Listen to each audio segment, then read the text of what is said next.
Students AC generator में हमने देखा था कि जो हम अल्टरनेटिंग करंट्स प्रोड्यूस करते हैं, अल्टरनेटिंग वोल्टेजेस प्रोड्यूस करते हैं, उसका बेसिक प्रिंसिपल हमने देखा था। अब यहाँ पर हम उसी ईएमएफ की बात करेंगे, उसी अल्टरनेटिंग करंट की बात करेंगे, लेकिन यहाँ पर हम यूज करेंगे थ्री फेज एसी सप्लाई, यानी three phase alternating current supply. अब देखें, जो थ्री फेज, एक्चुअली फेज का डेफिनेशन हम पढ़ चुके हैं कि हम इसको एक्सप्लेन किस तरह कर सकते हैं। एक्चुअली हमने देखा था कि फेज हमें देता है अल्टरनेटिंग करंट या वोल्टेज की किसी भी इंस्टेंट पर उसका मैग्नीट्यूड और उसका जो एंगल है या डायरेक्शन ऑफ ओरिएंटेशन कह सकते हैं, वो हमें देता है। फेज के जरिए वो हम कैलकुलेट कर सकते हैं। सो देखिए, वहां पर एक सिंगल फेज होता था, यानी एक साइनोसाइडल वेव है। सपोज अगर यहाँ पर मैं ड्रा कर लूँ, लेट सपोज ये एक अल्टरनेटिंग वोल्टेज या करंट, कोई भी वैल्यू आप कंसिडर कर सकते हैं। देखिए, ये टाइम के साथ साथ चेंज होती रहती है, यानी इसका जो मैग्नीट्यूड है और जो डायरेक्शन है वो दोनों चेंज हो रहे हैं। फॉरवर्ड डायरेक्शन, फिर बैकवर्ड डायरेक्शन, फिर फॉरवर्ड डायरेक्शन एटसेट्रा। तो इस तरह उसमें ये वेरिएशन आ रहा है। सो वो हम इसकी जो किसी भी पॉइंट पर वो मैग्नीट्यूड या उसकी जो डायरेक्शन है वो हम कहाँ से कैलकुलेट करते हैं? फेज से।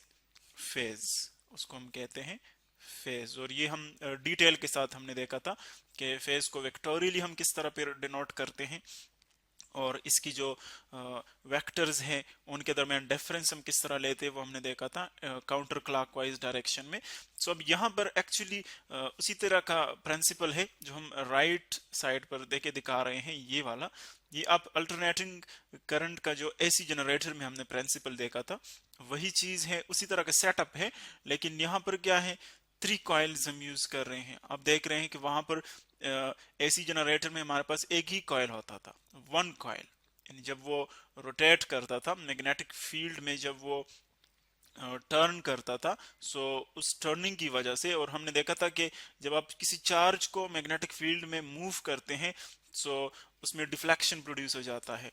और वही डिफ्लेक्शन का जो बेस है वो हम यहाँ पर भी यूज करते हैं।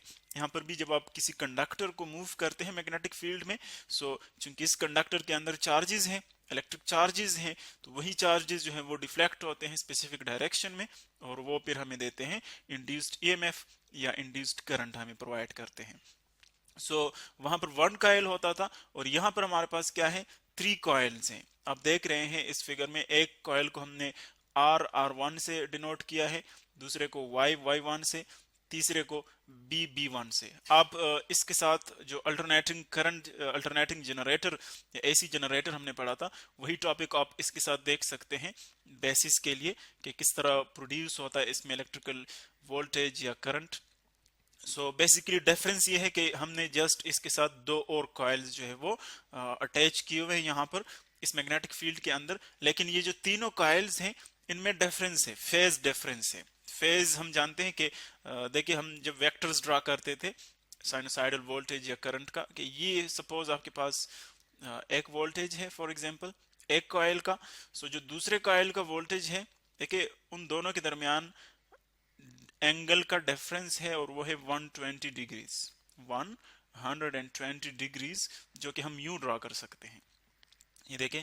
और फिर तीसरा जो कायल है, फिर उसके दरमियान भी 120 डिग्रीज का डिफरेंस है। तो आप देख रहे हैं तीनों के दरमियान जो है 120 डिग्रीज का डिफरेंस है। इन दोनों वेक्टर्स के दरमियान देखें, ये दोनों वेक्टर्स, इसी तरह ये दोनों वेक्टर्स देखें, 120 डिग्रीज का डिफरेंस है यहाँ पर भी, और यहाँ पर भी 120 डिग्रीज का डिफरेंस है। तो जब तीनों कॉइल्स को हम इस तरह एडजस्ट करते हैं इसमें, कि उनमें फेज डिफरेंस जो है, यानी उनका जो एंगल का फर्क है यहाँ पर, वो 120 डिग्रीज का हो, so यहाँ पर जो हमें सप्लाई मिलेगी, जो हमें वोल्टेज मिलेगा, करंट मिलेगा, उसको हम क्या कहेंगे? Three phase supply. Three phase, three phase supply. और थ्री फेज सप्लाई इसको हम क्यों कहते हैं, ये हमने फिगर में भी देख लिया। ये थ्री कॉइल्स इसमें हम यूज कर रहे हैं, और जब देखिए एक कॉइल से भी अल्टरनेटिंग करंट या वोल्टेज प्रोड्यूस होता है, दूसरे से भी प्रोड्यूस होता है, तीसरे से भी प्रोड्यूस होता है। So actually at a time तीनों जो कॉइल्स है वो हमें सप्लाई कर रहे हैं, इलेक्ट्रिकल वोल्टेज सप्लाई कर रहे हैं, और उनके दरमियान जो एंगल का डिफरेंस है वो तीनों के दरमियान इक्वल है, तो इस तरह की सप्लाई को हम कहते हैं थ्री फेज सप्लाई। और अगर आप इसका जो फिगर है वो देखें कि जो अल्टरनेटिंग वोल्टेज हमारे पास बनता है उसका फिगर किस तरह हम ले सकते हैं, यानी जो इनके साइनोसाइडल वेव्स बनते हैं वो हम यहाँ पर शो करते हैं। देखें एक फिगर की मदद से शो करते हैं कि जो एक एक वेव से बना था, एक सप्लाई से, वो किस तरह था, तीनों से किस तरह होंगे वो हम यहाँ पर देखे दिखा रहे हैं। ये इसका फिगर है। अगर आप देखें उसी तरह का वेव बन रहा है, उसी तरह का वेव फॉर्म बन रहा है, लेकिन आप फर्स्ट देखें, फर्स्ट जो गिवन है वो है यू आर, यानी जो आर आर कॉइल है ये वाला, इससे जो बन रहा है। दूसरा जो वोल्टेज आप ले रहे हैं देखें पोटेंशियल डिफरेंस या वोल्टेज, वो यू वाई का है, यानी इस वाले कॉइल से जो आपको मिल रहा है सप्लाई।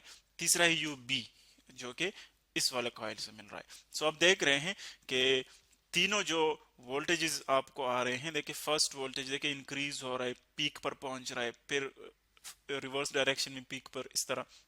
इसी तरह फिर सेकंड आप कंसिडर कर लें, सेकंड जो है वो ये वाला है, ये वाला यू वाई का, उसका भी इसी तरह का वेव फॉर्म आ रहा है, लेकिन दोनों के दरमियान जो डिफरेंस है, जो एंगल का डिफरेंस है 120 डिग्रीज का है। फेज का जो डिफरेंस है देखिए वो 120 डिग्रीज का है, इनके दरमियान भी 120 डिग्रीज का है। इसी तरह इस और इसके दरमियान भी 120 डिग्रीज का, यानी तीनों के दरमियान जो फेज डिफरेंस है वो है 120 डिग्रीज का।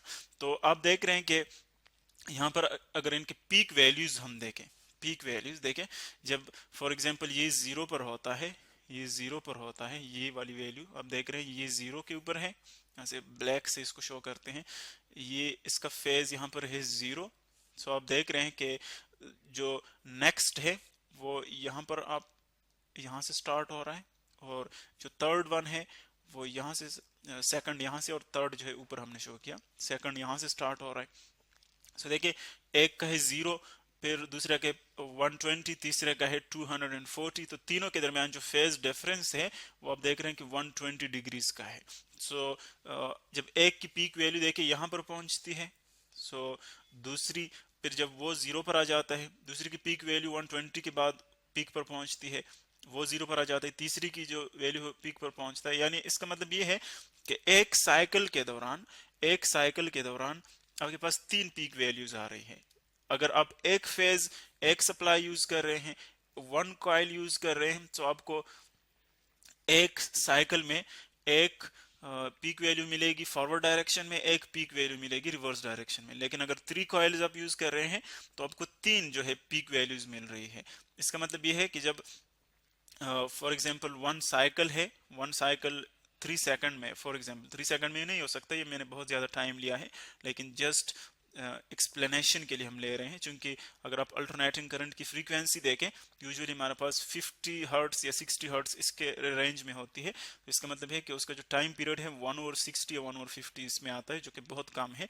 तो सपोज अगर एक साइकिल 3 सेकंड में होता है, तो इसका मतलब है कि 1 सेकंड के बाद भी आपको एक पीक वैल्यू मिल रही है, 1 सेकंड के बाद, 2 सेकंड के बाद दूसरे से आपको पीक वैल्यू मिलेगी, 3 सेकंड के बाद तीसरे से आपको पीक वैल्यू मिलेगी। इसका मतलब है कि एक साइकिल अगर 3 सेकंड का है तो इसमें आपको तीनों कॉइल से एक एक मरतबा पीक वैल्यू मिलेगी, जो कि आपको एक साइकिल में तीन पीक वैल्यूज दे रहे हैं। तो इस तरह हम देख रहे हैं कि हमें थ्री फेज से किस तरह हम वोल्टेज प्रोड्यूस करते हैं। यानी प्रिंसिपल वही है जो एसी जनरेटर का है, लेकिन फर्क यह है कि इसमें तीन कॉइल्स हैं जो कि हमें इंडिपेंडेंटली जो वोल्टेज है वो प्रोवाइड कर रहे हैं। बाकी जो स्लिप रिंग्स हमने पढ़े थे एसी करंट में, वो भी इसी तरह है, हर एक के साथ इंडिपेंडेंट स्लिप रिंग्स जो है वो अटैच्ड होते हैं।